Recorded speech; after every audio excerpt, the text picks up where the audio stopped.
Bonjour à tous, bienvenue sur la chaîne YouTube de l'étudiant pour le corrigé de l'épreuve de français du brevet 2026. Je suis avec Coralie Sibard, professeure de lettres modernes au l'IFEL. Bonjour Coralie. Bonjour. Merci d'avoir accepté notre invitation.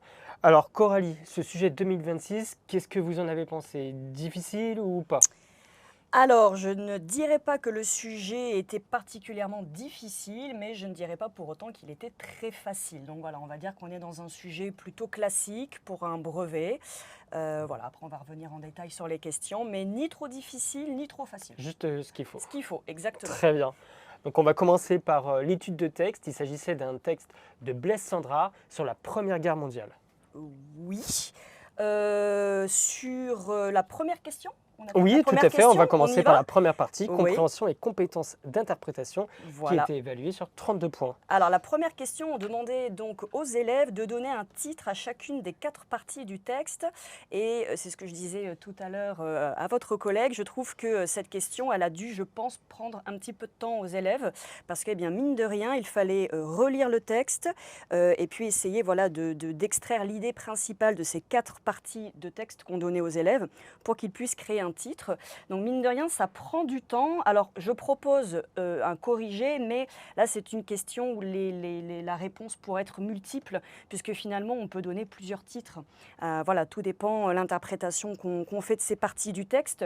Moi j'en propose une, par exemple pour la ligne 1 à 17, j'aurais proposé une attente insoutenable, puisqu'on voit bien que là le soldat...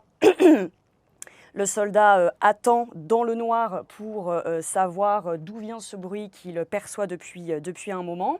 Ligne 18 à 32, je l'aurais appelé le soulagement du soldat, puisque ce sont dans ces lignes qu'il arrive enfin à identifier le bruit qui l'obsédait et qui le terrifiait. Ligne ensuite 33 à 36, là on a une réplique soudaine de l'ennemi. Alors j'aurais appelé ça des coups de feu soudains ou une fusillade soudaine de cet ennemi qui est finalement bel et bien présent dans l'obscurité. Et enfin, un peu surprenant, mais une toute petite ligne, la ligne 37, on demandait aux élèves de donner un titre juste pour une ligne, et moi je l'aurais appelé l'ironie du soldat qui est épuisé par les émotions, puisqu'on voit bien que cette dernière phrase « et la belle nuit sereine reprit son cours » n'a en effet rien de... Enfin, cette nuit n'a rien de sereine, rien de belle, donc pour moi c'est de l'ironie. Donc j'aurais essayé de caler le mot ironie dans ce titre. Très bien, on peut passer à la deuxième question. Là, il fallait trouver quel sentiment ou quelle émotion éprouve le narrateur dans cette première partie du texte. Alors il fallait bien les élèves vous concentrer sur les lignes 1 à 17, il ne fallait pas déborder sur les lignes suivantes. Ici pour moi l'émotion principale c'est la peur. D'ailleurs vous aurez j'imagine remarqué que sentiments et émotions sont mis au singulier, donc il fallait juste donner un élément de réponse. Ici c'est la peur. Alors on pouvait le lire d'autres manières, l'angoisse, la frayeur. Voilà, la peur. Dans tous les cas, il fallait surtout justifier votre réponse par 2 citations du texte. 4 points, donc 2 points par citation, en restant entre les lignes 1 à 17. Donc par exemple, on avait ligne 5, j'aurais crié de frayeur. Et puis on aurait pu prendre aussi à la ligne 8, le sang me monta à la tête, je sentais mon cœur battre. Donc là, c'est toutes les manifestations physiques du corps qui est pétrifié par la peur. Et puis pourquoi pas aussi la ligne 13, comme moi, il devait être saisi donc par la peur. Donc voilà, il y avait plusieurs citations qui pouvaient être acceptées. Ensuite, entre les lignes 14 et 20, il fallait trouver comment le narrateur rend-il compte de son inquiétude. Alors là, c'est pareil, il fallait rester dans un cadre très précis de quelques lignes, 6 lignes à peine, et on demandait aux élèves 2 éléments de réponse, mais pas seulement, il fallait que chacun de ces éléments de réponse s'appuie sur l'identification précise et l'analyse d'un procédé d'écriture. Alors les procédés d'écriture, il y a les figures de style évidemment, mais pas seulement, c'est pour ça que je vais proposer plusieurs choses. Donc pour rendre compte de son inquiétude, on a d'abord, entre les lignes 14 et 20, la répétition du mot « rien ». Je pense que vous l'aurez vu. Évidemment, on l'a à la ligne 15, 16, 17. Alors on appelle ça une anaphore, c'est une figure de style. Et cette anaphore, elle permet de créer une attente terrible chez le soldat. Et du coup, nous aussi, on la ressent. C'est-à-dire qu'il n'arrive pas à identifier la cause de ce bruit et donc c'est source d'angoisse l'angoisse pour lui et ça crée donc de l'inquiétude. Ça participe à créer de l'inquiétude puisqu'on s'attend à un surgissement soudain de l'ennemi. Donc une anaphore en premier lieu.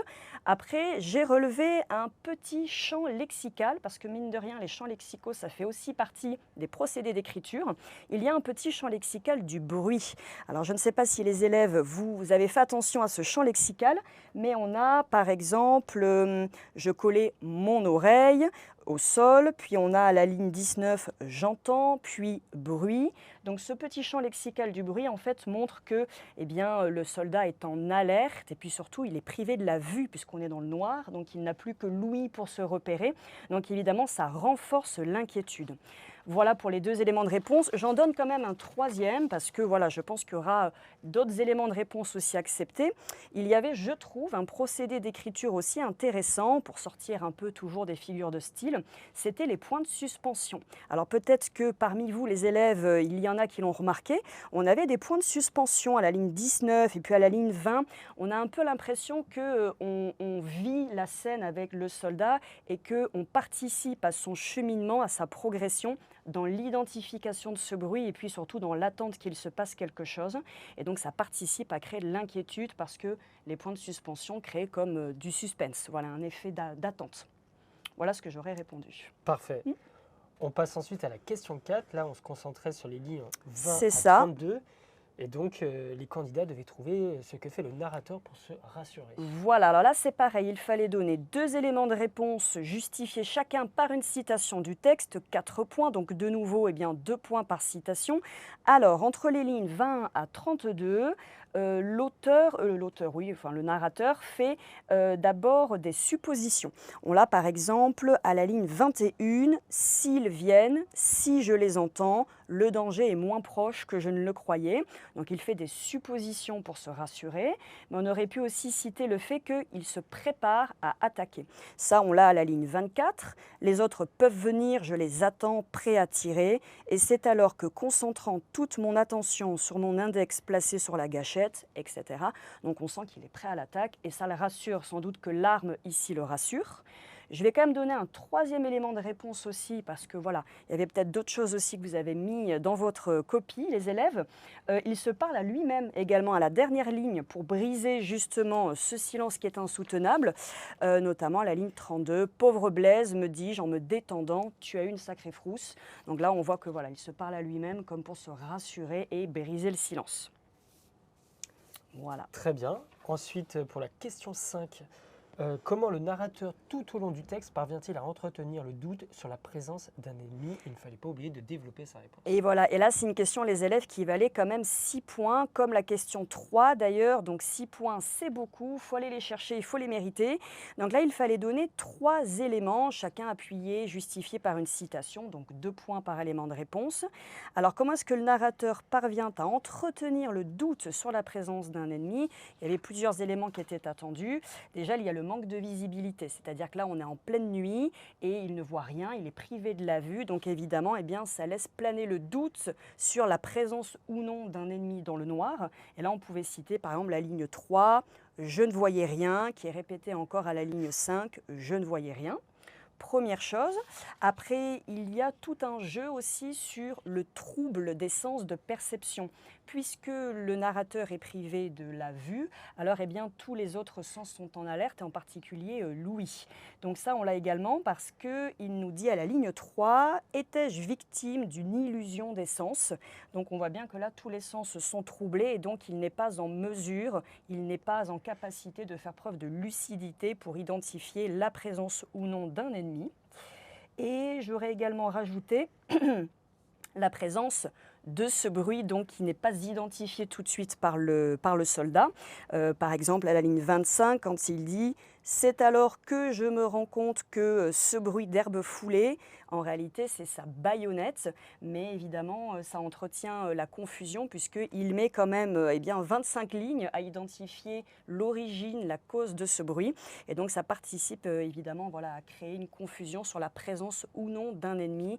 Le fameux bruit donc, de la baïonnette qui frotte l'herbe et qui l'a pris pour des soldats qui rampent au sol, prêts à l'attaquer. Très bien. Ensuite, à la question 6, là, il fallait s'aider du photogramme, de l'image du film Oui. les Sentiers de la gloire et trouver comment elle permettait d'illustrer le texte. Exactement. Alors, je pense qu'on va voir l'image. Voilà, donc c'est un extrait, c'est comment ils appellent ça? Une photo, un photogramme, je crois, si je dis pas de bêtises. Voilà, un photogramme du film Les Sentiers de la gloire de Stanley Kubrick. Alors là, ça valait 8 points, donc c'était quand même beaucoup. D'habitude, c'est 6 ou 7 points la question sur l'image. Néanmoins, là, les élèves, sur cette image, je pense que vous avez été inspirés parce qu'il y avait énormément de points communs avec le texte. Alors, le plus évident d'abord, c'est qu'on a là un soldat qui est représenté, voilà, directement sur le front, dans une tranchée, directement à la guerre, donc exactement comme dans le texte. Premier point commun. Le deuxième point commun, eh bien, c'est qu'on lit dans les yeux du soldat, on lit quand même une certaine inquiétude, une certaine peur sur son visage également, et puis on a l'impression qu'il est à l'affût. On voit en effet qu'avec ses yeux, eh bien, il regarde devant lui à l'affût du moindre bruit, exactement comme dans le texte. Quel autre point commun? Il est allongé au sol. Alors ça, c'est un détail, peut-être que vous y avez pensé. Et dans le texte, à un moment, le narrateur nous dit qu'il colle son oreille au sol. Donc probablement que, et puis pour ne pas se faire remarquer par l'ennemi, on peut aussi imaginer que dans le texte, le soldat était ventre à terre, exactement comme dans l'image. Et enfin, dernier point commun, l'arme. Je pense que vous avez remarqué, les élèves, que dans l'image, eh bien, le soldat tient un revolver. Alors là, il y a quand même une différence, ce n'est pas le même type d'arme, mais en tout cas, on sent que le soldat est prêt à attaquer avec son arme au poing, son arme à la main, voilà, prêt à tirer s'il le faut sur l'ennemi. Donc beaucoup de points communs et finalement pas mal de choses à dire sur cette question 6. Et je pense que les 8 points, voilà, il y avait matière en tout cas à décrocher pas mal de points sur cette question. Très bien. Coralie, je vous propose qu'on passe maintenant aux questions de grammaire et des compétences linguistiques qui, elles, étaient évaluées donc sur 18 points. Exactement. Alors, pas trop de surprises, les élèves, sur les questions de grammaire. Je pense qu'il n'y en a pas une qui vous a déconcerté. En tout cas, je l'espère pour vous. C'était assez classique, assez attendu. On avait les valeurs des temps, les natures, les fonctions. Gros classique. La numéro 7 notamment, donc mais si j'entends comme un bruit d'herbe froissée, on s'approche en rampant. D'abord, on vous demandait de recopier les verbes conjugués. Donc, on avait entend et on avait s'approche et on vous demandait d'indiquer le mode et le temps de ces verbes. Alors là, on a du présent, de l'indicatif. La question B, dans ces phrases, quelle est la valeur de ce temps? Alors les valeurs du présent, ça c'est un gros classique, les élèves. On a du présent de narration, c'est-à-dire qu'on avait un récit au passé et puis tout d'un coup on passe au présent pour donner un côté plus vivant à la scène. Présent de narration. Voilà pour la question 7. On peut passer à la question 8. La question 8. Les autres peuvent venir, je les attends, prêts à tirer. Quelle est la classe ou nature grammaticale du mot souligné? C'était donc le « les » qui était souligné. Eh bien, « les » est ici un pronom personnel. Et question B, quelle est sa fonction? COD, complément d'objet direct. Ça va vous rappeler des vieux souvenirs, ça, les COD, ça remonte loin. COD du verbe « attend », parce que voilà, j'attends qui? Les. Donc COD du verbe « attend ». Pas trop de difficultés sur cette question, normalement. La question 9. La question 9, cet ennemi invisible. Alors, identifier et nommer les 3 éléments qui composent le mot souligné. Alors là, ils sont sympas quand même, les élèves, parce qu'on vous dit bien 3 éléments. Et en plus, c'est une question sur 1,5 points, donc 0,5 par élément. Alors, je vais juste aller au tableau rapidement. Ça va prendre une toute petite minute parce que c'était vraiment pas bien compliqué. Donc, invisible est composé du préfixe 1. Et puis après, on avait le radical vise. Et après, on avait le suffixe ible. Voilà, préfixe, radical, suffixe. Pas trop de difficultés sur cette question. Et après, on leur demandait la signification de ce mot. Eh bien, c'est assez simple, les élèves, qu'on ne peut pas voir. Voilà, invisible, qu'on ne peut pas voir. Et ensuite, on vous demandait un mot de la même famille. Alors attention, un mot de la même famille, j'espère que vous n'êtes pas trompés, ce n'est pas un mot qui veut dire la même chose. Un mot de la même famille, c'est un mot qui a le même radical. Donc ici, il fallait prendre vise et trouver un mot. Il y en avait plein. Vision, visualiser, visiblement, visible. Même, vous voyez, on aurait pu juste enlever le préfixe et on avait le point. Voilà. Et la question 10, là, il fallait réécrire le passage en remplaçant « je » par « nous ». Et là, c'était quand même sur 10 points. Et oui, là, c'était sur 10 points et c'est un peu comme la dictée dont on va parler après. Les 10 points, ils peuvent vite partir malheureusement.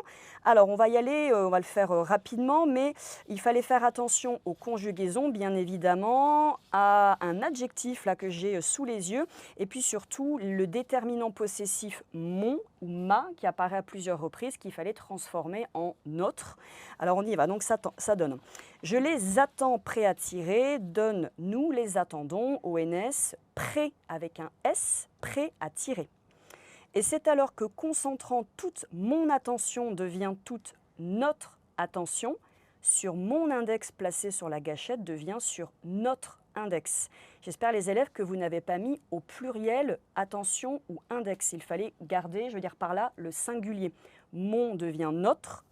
Mon attention devient notre et mon index devient notre également.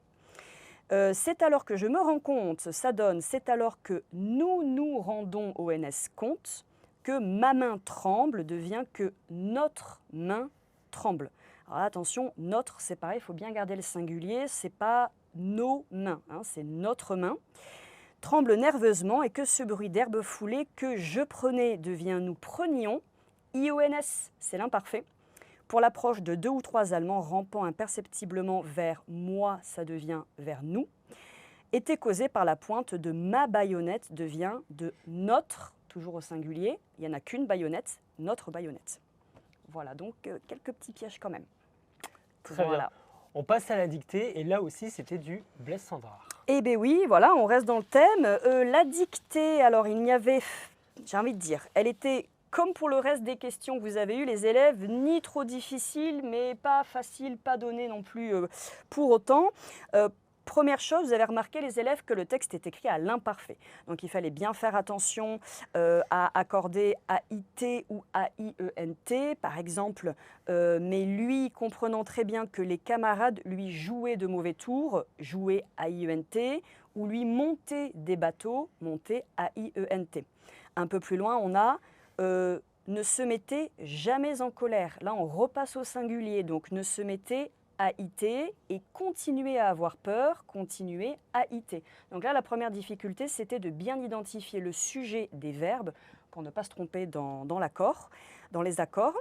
Deuxième chose qui coûte le plus de points, ce sont les accords dans le groupe nominal. Et là, les élèves, il y avait beaucoup de pluriels, notamment lui jouer des mauvais tours, il fallait bien mettre un S à tour, des bateaux, un X évidemment, c'est pluriel.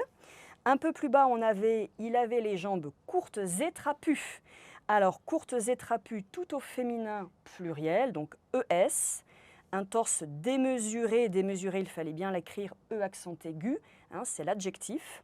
Des bras formidables avec un S. Donc il y avait les accords du groupe nominal aussi sur lequel il fallait porter son attention. Et enfin, dernière difficulté, il y avait quand même des mots où on aurait pu vraiment hésiter sur l'orthographe. Et je pense qu'il y en a quelques-uns, les élèves, vous avez dû un petit peu vous arracher les cheveux, notamment le mot tignasse, tiens, en parlant de cheveux.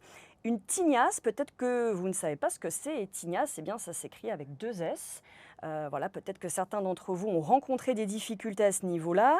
Les mots candeur et méchanceté, qui sont pourtant des noms communs féminins, ne prennent pas de E à la fin. Alors peut-être que, avec le stress en plus qui joue, vous avez mis un E à candeur et à méchanceté, et pourtant il n'en faut pas. Et puis quelques petites choses aussi. Première ligne, la peur de mourir. Mourir ne prend qu'un R. Peut-être que vous en avez mis 2, ça peut arriver. Et le mot enfin extravagant, le G, peut-être que certains ont mis un G plus un U, je ne sais pas, je fais des suppositions. Mais voilà, en tout cas, il y avait quelques petits pièges. Et un dernier que je ne trouve pas très sympa, c'est voir. C'était un être très simple, voir fruste. Alors voir ici, ça n'était pas le verbe, hein, donc il fallait mettre un E à voir. Et là, je ne suis pas sûre que les élèves, ils y aient pensé. Très bien, alors Coralie, nous aussi, je te propose qu'on fasse une pause fraîcheur et on se retrouve dans un instant pour parler de la rédaction. Comme promis, on se retrouve pour la rédaction. Donc là, on avait deux choix à faire. 2 sujets. Ouais. Un sujet d'imagination ou un sujet de réflexion. Coralie, je vous propose si vous pouvez donner quelques idées pour le sujet d'imagination. Alors, quelques pistes de correction, en effet. Donc, on avait un sujet d'imagination où on vous demandait de faire le récit d'une scène. Donc, je vais relire quand même le sujet. Ça part d'une citation. « Quand je rentrais au campement, avant le lever du jour, les hommes me dirent « Dis donc, caporal, tu nous as fait une belle peur cette nuit. Qu'est-ce qui t'est arrivé ?» Le narrateur leur fait alors le récit de sa nuit en masquant sa peur et en se présentant sous un jour héroïque. Vous raconterez cette scène. Votre récit pourra comporter des dialogues.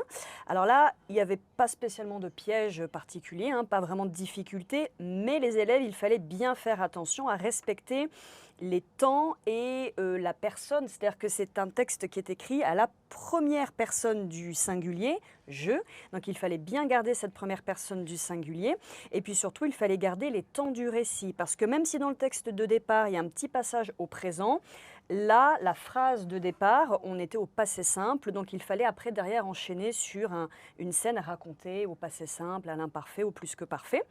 Et puis ça c'est pour le côté, on va dire, technique, formel, et puis dans le fond, donc vous avez bien compris qu'il fallait que le soldat mente en quelque sorte, parce que dans le texte de départ, eh bien, il a eu la peur de sa vie, et là dans la scène que vous deviez imaginer, il doit faire croire qu'il n'a pas eu peur et qu'il a joué un peu les héros durant cette nuit. Donc il fallait bien respecter ça. Et enfin, dernière chose, on vous disait que votre récit pouvait comporter des dialogues, ça veut dire que ça n'était pas obligatoire. Donc pas de panique si vous n'avez pas mis de dialogue, voilà, la manière dont c'est présenté montrait que ça n'était pas obligatoire. En revanche, si vous en avez inséré, il faut faire attention à la ponctuation. Les guillemets, les tirets, les incises, vous savez, ces fameux verbes lui dis-je, m'exclamais-je, s'exclama-t-il ou j'en sais rien. Vous devez mettre quelques verbes en tout cas de parole, des incises et puis surtout bien respecter la ponctuation d'un dialogue. Voilà, si vous avez intégré un dialogue, ce qui n'était pas obligatoire. Ça, c'est pour l'imagination. On pouvait s'appuyer sur le texte, bien évidemment. Et ensuite, le sujet de réflexion, on demandait aux élèves qu'apporte au lecteur ou au spectateur la découverte d'œuvres qui se déroulent à une autre époque. Alors là, on était dans ce qu'on appelle techniquement un sujet qui appelait un plan thématique. En gros, les élèves devaient donner plusieurs raisons, plusieurs arguments pour expliquer, justifier ce que les œuvres d'une époque ancienne nous apportent aujourd'hui.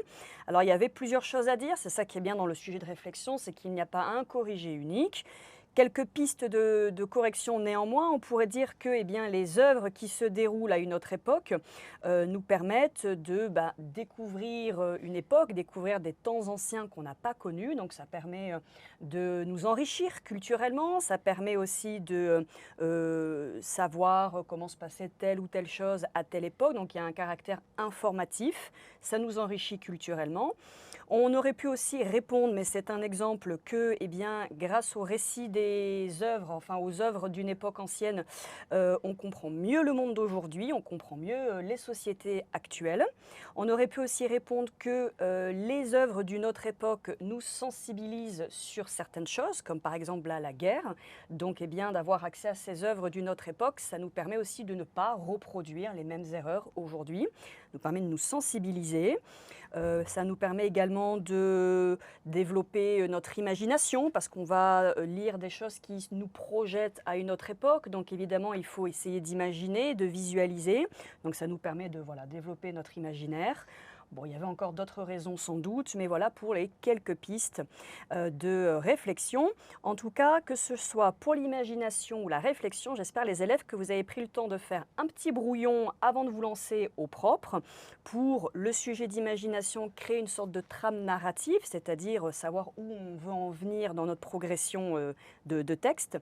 Et le sujet de réflexion, c'est pareil, un petit plan au brouillon avec les quelques arguments assortis chacun d'un exemple pour après passer au propre et que l'ensemble soit structuré et bien clair.